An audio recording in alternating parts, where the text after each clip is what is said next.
Ayun mga idol, at magandang umaga po sa atin lahat, magandang gabi po sa atin lahat. So, meron tayong vlog ng mga idol.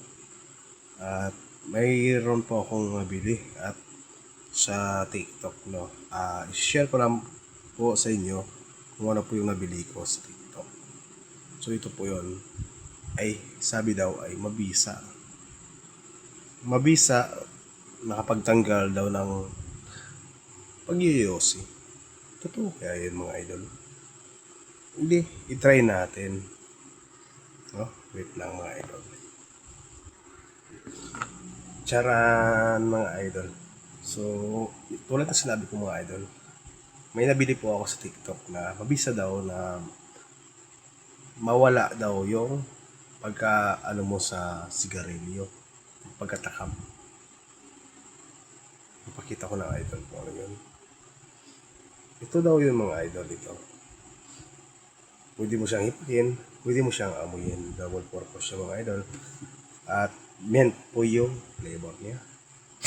So sinubukan ko siya mga idol. Oo nga naman. Sarap.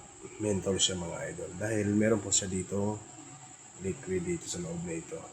So parang ano siya, efficacent oil. At pwede mo siyang hipakin kaso lang napakaano yung lasa kung magugustuhan mo siya. So nabili ko nito mga idol ay ang flavor daw nito ay coffee. So nang nabili ko siya, nakuha ko, nag-expect ako na coffee. Nung hinipa ko siya tsaka inamoy, hindi siya coffee mga idol. Para siyang efficacent na yung nilalagay natin sa ulo kapag sumasakit yung ulo natin para ma-relax po tayo. Ganun. Tapos inaano lang pala sa ilong para ma-feel mo siya. Pag sa bunganga kasi, pangtanggal na ng pagkatakam sa sigarilyo. Pero hindi naman masyado. Pag hinipak mo siya ng masyado, yung parang naano siya, yung mapakla.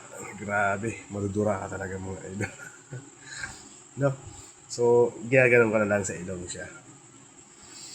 Masarap siya. Mawala yung pagkat. Yung mga sipon mo, mga sipon, siguradong ilalabas niya yan. No? Ilalabas niya talaga. Kasi yung ginamit ko to, lumabas lahat yung sipon ko. Grabe. Doon lamang mga idol, no? So, totoo kaya to? Pero nag-GOC pa rin ako. Pero hindi nag-ano, yung hindi na talagang active na mamaya-maya. No, mga idol. Bali na wala na rin sa isip natin. No? Salamat po. Dito lang po, oh. Sa TikTok po yan mga idol.